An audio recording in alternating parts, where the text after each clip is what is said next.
As famílias dos 4 estudantes da Universidade de Idaho, assassinados por Bryan Kohberger, processam a Universidade Estadual de Washington por morte por negligência e acusam a instituição de negligência. Agora a WSU responde ao processo em novo documento judicial. Explica o que a escola afirma sobre as acusações de que sabia de um predador no campus e nada fez. Sou Angela Levy e este é o Crime Fix.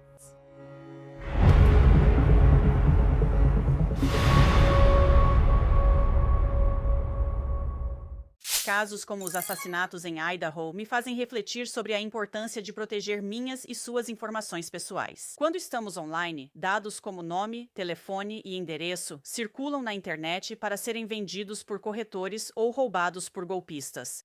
Incogni, nossa patrocinadora, ajuda você a retomar o controle ao identificar corretores de dados com suas informações e exigir a remoção delas. Ao me cadastrar, encontraram mais de 50 corretores com meus dados, que sumiram em poucos dias. A configuração é rápida, leva só alguns minutos. Crie uma conta autorizando a Cogni a agir por você, e eles fazem o resto. E com seus novos planos ilimitados. Com o recurso de remoções personalizadas, você pode enviar links específicos onde seus dados aparecem, e uma equipe de especialistas em privacidade irá removê-los para você.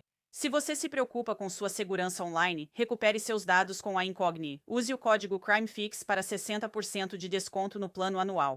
As famílias de Kaylee Gonçalves, Maddie Mogan, Ethan Chapin e Shanna Kernodle, elas querem que alguém pague financeiramente pelos assassinatos de seus filhos e acreditam que a Universidade Estadual de Washington é a entidade que deve pagar e pagar caro. Famílias processam a WSU por morte por negligência e imprudência, alegando que a escola sabia que Bryan Kohberger era um possível predador e nada fez para contê-lo. A WSU está respondendo ao processo dizendo: "Não tão rápido, já explico o que a universidade alega. Mas antes, um breve resumo caso você não tenha acompanhado. Kohberger estava no primeiro semestre como assistente de ensino e doutoranda. Doutoranda em criminologia na WSU, admitiu ter matado Kaylee, Maddie, Zana e Ethan. Nas primeiras horas da manhã de 13 de novembro de 2022, Kohberger negou ter cometido os assassinatos até julho de 2025, quando se declarou culpada pelos assassinatos em troca da retirada da pena de morte." E então me deixe perguntar, foi você?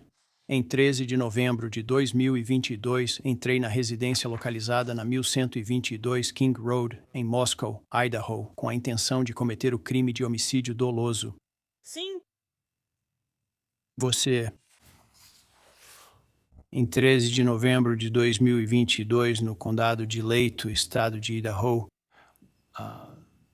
matou e assassinou Madison Mogan, um ser humano. Sim. E você fez isso de forma intencional, ilegal, deliberada, com premeditação e com maldade premeditada? Após a prisão de Kohberger em dezembro de 2022, havia muitos boatos de que Kohberger estava assustando as mulheres no campus da WSU e que Kohberger era um grande problema lá. A advogada dele mencionou isso nas audiências preliminares e atribuiu o comportamento de Kohberger ao seu diagnóstico de autismo. Mas meritíssima ao ver toda aquela pilha de documentos da investigação, provavelmente há cerca de 100 horas de entrevistas com pessoas que o Sr. Kohberger estudou junto na WSU. E claro, essas entrevistas aconteceram poucas horas ou dias depois das manchetes anunciarem que o Sr. Kohberger tinha sido preso nesse caso.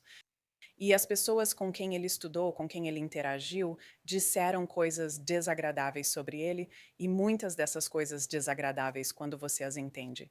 No contexto do autismo, a maneira como ele pode ficar em pé em um cômodo perto de uma porta, a forma como ele pode olhar para uma pessoa por tempo demais. As entrevistas dele são diferentes quando você sabe que ele tem autismo e conhece as características que ele apresenta. Após Kohberger receber 4 prisões perpétuas consecutivas pelos assassinatos de Kaylee, Maddie, Shanna e Ethan, nós pudemos ver o que as pessoas na WSU disseram sobre Kohberger e não foi nada bonito. Na verdade, foi bastante assustador. Estudantes contaram à Polícia Estadual de Idaho que Kohberger seguia alunas até seus carros, bloqueava portas e mesas delas quando tentavam sair. E uma professora do Departamento de Criminologia temia que Kohberger fosse um potencial predador no futuro. Na época dos assassinatos, havia um plano para cortar o financiamento de Kohberger ao fim do semestre, poucas semanas depois dos crimes. O processo das famílias aponta que a Universidade Estadual de Washington deveria ter expulsado Kohberger antes. E se tivessem feito isso, ele talvez não estivesse na região em novembro de 2022, O processo das famílias alega que a Universidade Estadual de Washington recrutou Koberger da Pensilvânia sem uma verificação adequada. O processo também afirma que a WSU não controlou seu funcionário que estava perseguindo mulheres no campus. Pullman, Washington, fica a poucos quilômetros de Moscow, Idaho, onde está a Universidade de Idaho. Juntas, formam a comunidade Pullman Moscow. Quase imediatamente após sua chegada à comunidade Pullman Moscow, Koberger desenvolveu uma reputação por comportamento discriminatório, de assédio e perseguição, causando muito medo entre jovens alunas e colegas funcionárias da WSU, tornando necessário que várias mulheres tivessem escolta de segurança regularmente. Apesar de ao menos 13 denúncias formais sobre o comportamento inadequado e ameaçador de Koberger, a WSU não respondeu de forma significativa e permitiu que o comportamento dele continuasse sem controle. O processo destaca o passado de Koberger na Pensilvânia, seus anos problemáticos na adolescência e histórico de dependência química, antes de a WSU levá-lo para Pullman Moscow. Tinha histórico de dependência de heroína e já foi preso por furto. Durante anos, fez várias postagens em fóruns online sobre sua incapacidade de sentir emoções e pensamentos insanos. Ele foi retirado de um programa vocacional no ensino médio devido a problemas com mulheres. Mais tarde, donos de negócios locais ficaram tão preocupados com seu comportamento com jovens mulheres que funcionários faziam anotações eletrônicas para alertar as funcionárias quando ele chegava. Ele também havia cursado um mestrado em criminologia, onde demonstrou uma fascinação particular por assassinos em série.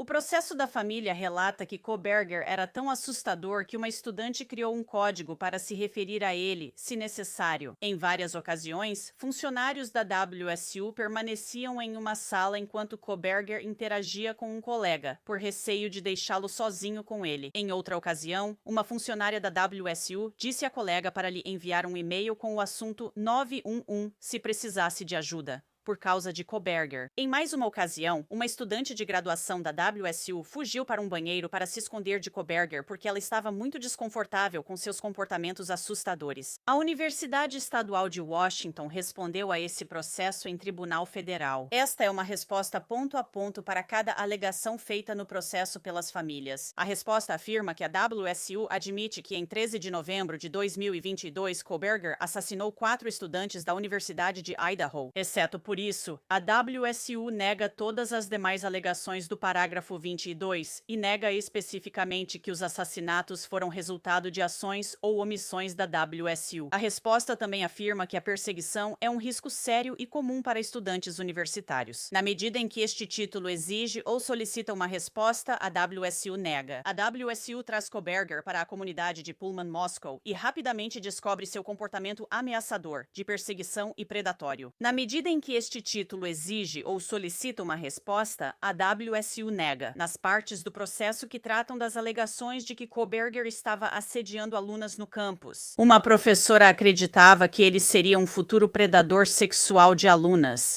A resposta da WSU é a mesma. A resposta afirma repetidamente que a WSU não tem conhecimento ou informações suficientes para admitir ou negar as alegações e, portanto, as nega. Então, como isso é possível? Para discutir a resposta da WSU a este processo, a resposta deles e também o processo em geral. Quero chamar Scott Thomas, ele é advogado de julgamento, faz muito trabalho cível. Scott, muito obrigada por participar. Primeiro de tudo, de modo geral, qual é a sua resposta, sua análise sobre o processo movido contra a WSU pelas 4 famílias, as vítimas de Brian Koberger? Bom dia, obrigado por me receber. Eu analisei a queixa e a resposta. A resposta é basicamente feita de negativas gerais e similares. Acho que, quando você analisa quais são os elementos ou fundamentos, por assim dizer, de cada uma das diferentes alegações. As famílias têm um caminho muito difícil pela frente, principalmente porque as vítimas, infelizmente, não eram estudantes da USU. Isso vai atormentá-los. Durante todo o processo de acusação desses casos, cada um dos elementos das alegações tem uma questão comum. Se existe um dever sempre que há negligência. Primeiro, é preciso estabelecer um dever. O dever precisa ir da universidade para as vítimas, e esse é o problema. E na ação por morte por negligência, Realmente não há um dever discernível. Da Universidade de Washington para os cidadãos de outro estado que nunca foram estudantes da universidade, então esse é o problema. E negligência. Há 3 versões diferentes de negligência que eles alegaram: contratação negligente expressa ou implícita, supervisão negligente. E a que é implícita é o que Washington chama de reivindicação por proteção negligente. A contratação negligente. Uma está focada na data em que Kohberger é contratado. E, na verdade, é a única coisa que pode ser justamente atribuída à WSU. Ou seja, eles podem. Pode-se dizer com justiça que eles sabiam, ou deveriam saber, sobre o problema de heroína de Kohberger ou sua prisão por furto. Mas nenhuma dessas coisas faria com que uma pessoa razoável suspeitasse do tipo de crimes hediondos que Kohberger cometeria vários meses depois dos assassinatos. Simplesmente não é. Simplesmente não é previsível nesse tipo de ambiente. Eu entendo completamente o que você está dizendo. Porque, sabe, ter um vício em heroína e então, sabe, ele superou esse vício e depois foi para a escola. Então é como? Você vai guardar isso contra alguém pelo resto da vida? Quero dizer, ele fez tratamento, conseguiu largar e estava em recuperação. E então conseguiu um mestrado, se saiu bem na escola e foi recomendado para essa vaga. E então o roubo do celular aconteceu junto com aquele vício em heroína e ele não tinha ficha criminal. Então depois disso, sabe, a escola, sabe? Era de se esperar que usassem isso contra ele na admissão? Nem sabemos se houve verificação de antecedentes. E só para reforçar o seu ponto, Washington tem uma daquelas leis de banir a caixa, no sentido de dar às pessoas que tiveram um passado complicado uma chance justa nas oportunidades de emprego. Eu não sei se uma verificação de antecedentes foi feita, como você disse, mas mesmo que tivesse sido, e divulgar os fatos que descobrimos após a investigação. No lado criminal, não acho que haja algo que coloque a universidade em alerta sobre o horror que viria depois. Vamos falar sobre o aspecto de morte por negligência disso. Quero dizer, realmente, quando li a queixa inicial neste caso, nesse processo, fiquei realmente chocada. Scott. Soube-se de muitas dessas informações pelos relatórios investigativos da Polícia Estadual de Idaho, divulgados no outono passado após solicitações de registros públicos. E havia sinais de alerta por toda parte em relação a Brian Kohberger no campus da WSU. Quero dizer, você tinha criminologistas de verdade responsáveis por ensiná-lo e basicamente dizendo, nós não podemos renovar esse cara. Sabe, não podemos tê-lo mais no campus depois de dezembro. Tipo, eles basicamente colocaram ele em um plano de melhoria e queriam expulsá-lo no final do semestre. Eles tinham medo de um processo do Kohberger se o expulsassem cedo demais. Então, mas havia sinais de alerta por toda parte. Eles diziam, se dermos um doutorado para esse cara, ele vai ser um predador no futuro. Então eu entendo o lado das famílias, elas estão com raiva, sabe? Estão chateadas, sentem que se tivessem simplesmente demitido ele, talvez ele tivesse feito as malas e voltado para a Pensilvânia, para a casa dos pais, por não ter dinheiro para ficar. Na Pensilvânia, muito provavelmente, ou em Washington, na verdade, muito provavelmente, e cometer esses homicídios. Então você reconhece algum lugar? Existe alguma forma dessas famílias se apoiarem nisso para um processo por morte por negligência? Bem, você levanta várias questões, uma das quais ecoa o que está na denúncia, segundo eles. Por exemplo, se a WSU não tivesse contratado, ou como eles dizem, trazido Kohberger para o estado de Washington, esses crimes nunca teriam ocorrido. Isso é o que chamamos de causa e efeito direto. Se isso não tivesse acontecido, esses crimes não teriam sido cometidos. Isso não é suficiente. Nesse tipo de litígio, o que você precisa mostrar é o que eles chamam de causa próxima, ou seja, uma causa direta ou substancial. E esse é realmente o problema que eles têm. Eles basicamente estão dizendo que a bola de cristal de WSU não era clara o suficiente para prever o futuro. Você está absolutamente certo. Há sinais de alerta terríveis, muita má administração, mas os sinais de alerta sempre ficam mais nítidos. Olhando para trás, esses criminologistas, sabe? Eles também não conseguem prever o futuro. Eles podem ser pessoas brilhantes, podem acabar indo para o FBI para ajudar a pegar outros criminosos junto com eles, que têm esse comportamento desviante, mas eles não conseguem prever o futuro. E por mais horríveis que tenham sido as coisas que aconteceram nos poucos meses entre a chegada dele e os crimes, não havia nada que desse a qualquer agência de aplicação da lei o que era necessário.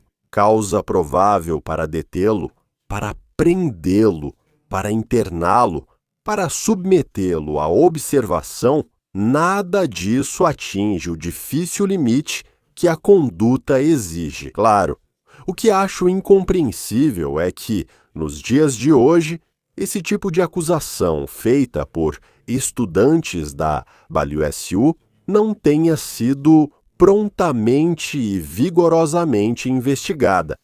Isso realmente me deixa intrigado.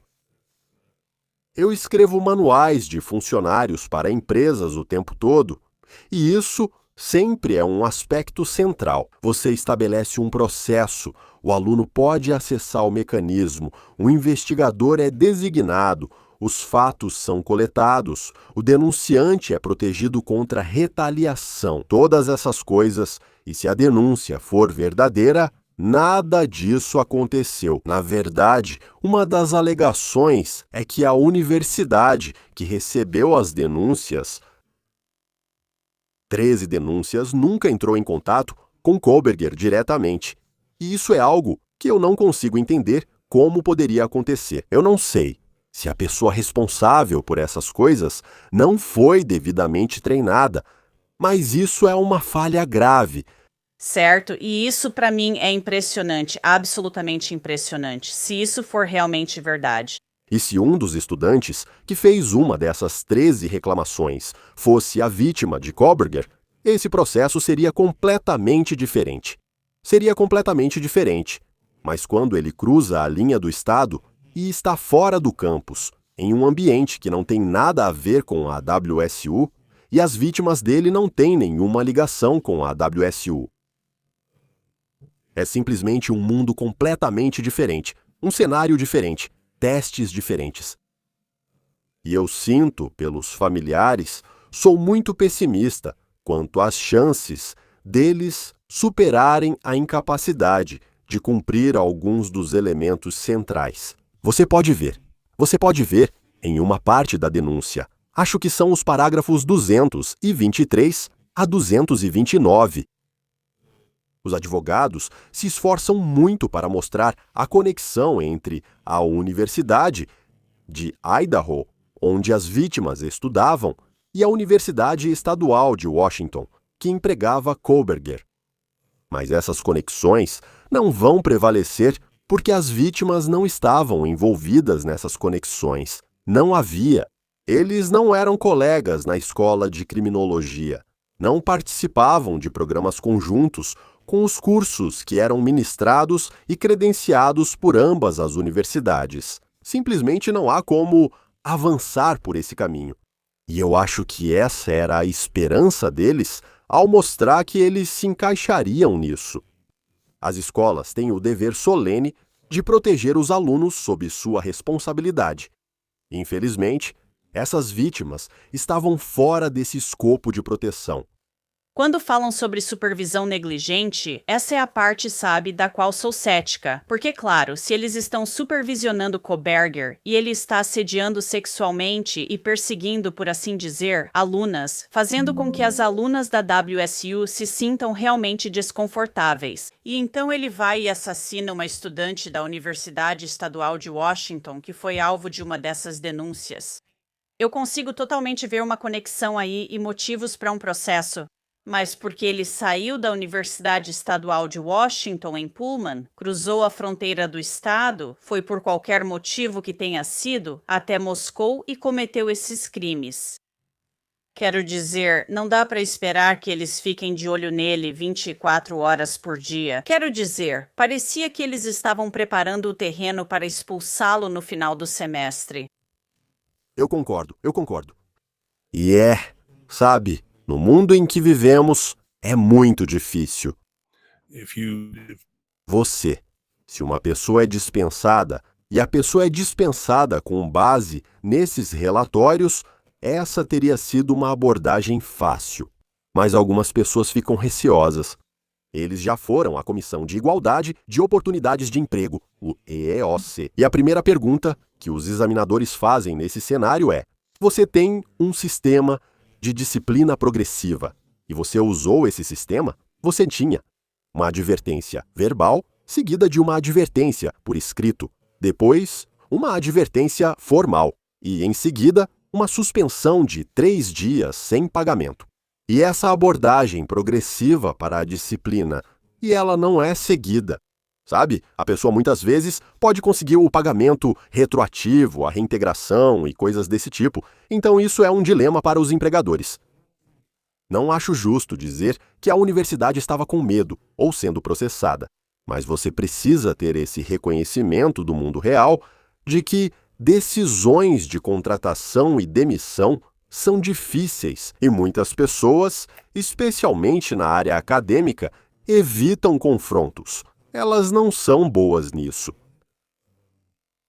Mesmo quando seria a melhor abordagem para todas as partes, então não acho que seja justo chamar isso de medo. Acho que é mais preciso dizer isso.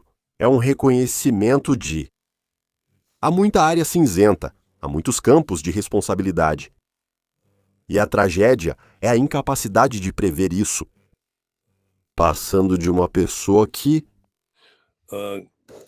faz alguém se sentir muito desconfortável, porque elas ficam pairando sobre a pessoa na frente da mesa dela ou bloqueiam o acesso à saída, esse tipo de comportamento. Que existe um abismo entre esse tipo de conduta inapropriada e assassinato. Sabe, você só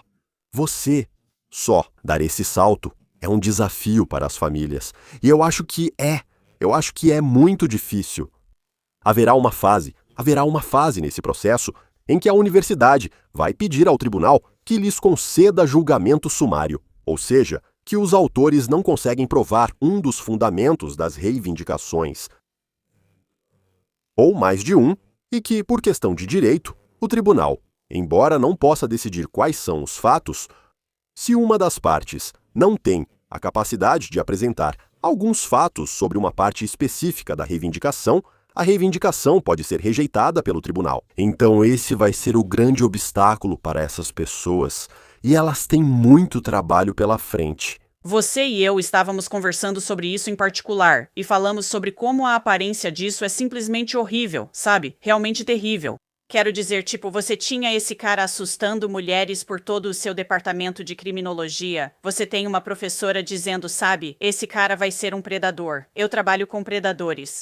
Ele vai ser um predador, estou te dizendo. Tudo isso parece muito ruim. E então ele comete um homicídio quádruplo, sabe? Não necessariamente ligado à universidade onde ele está estudando, mas em uma próxima dali.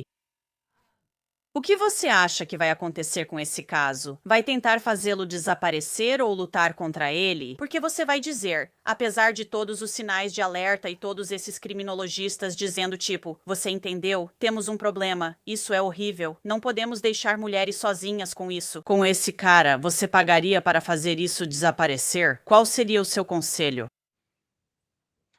Bem, eu sou a favor de acordo, de modo geral, porque julgamentos são algo muito incerto. Já ganhei julgamentos que deveria ter perdido e perdi outros que deveria ter vencido. Você acaba tendo uma decisão muito complicada, como discutimos aqui, justamente hoje, nesses últimos momentos. Essas são questões muito complicadas, e os 12 jurados vão ter muita empatia pelas famílias, e a questão será se isso vai a julgamento. Se isso passar pelo julgamento sumário, será que os jurados vão conseguir separar suas simpatias emocionais pelas famílias dos autores e desvincular isso dos requisitos legais da ação e avaliar as provas para ver se esses elementos foram isso é muito difícil. E quando uma pessoa tem a oportunidade de mitigar esse risco, eu recomendo que façam isso.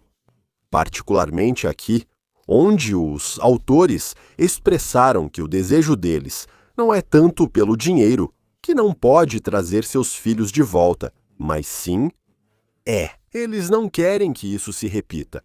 Eles querem que não só a Universidade Estadual de Washington, mas todas as escolas em situação semelhante entendam que esse tipo de conduta, os sinais de alerta, como você disse, precisam ser levados a sério e precisam ser tratados prontamente pelo bem não só dos estudantes. Eles terão que seguir esse caminho e dizer isso.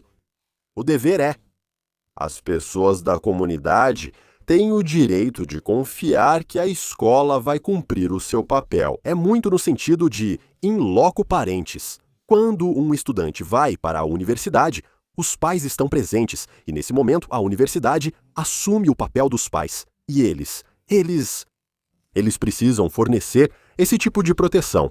Então, esse é o desafio. Então, e o acordo antecipado também, amenizaria, terrível, mancha que vai ficar sobre a universidade se as alegações na denúncia forem comprovadas no que diz respeito a negligência em relação aos vários protestos estudantis e coisas do tipo, isso vai ser muito difícil para a universidade lidar, só por questão de relações públicas. Um acordo antecipado, discreto, confidencial, respeitoso, pode ajudar muito a minimizar os danos que esse tipo de revelação pode causar. Scott Thomas, obrigada por se juntar a mim. Mas- Como mencionei, o processo está em um tribunal federal. Vamos acompanhar e ver o que acontece. Isso é tudo neste episódio do Crime Fix, Law and Crime. Obrigada pela companhia. Até a próxima.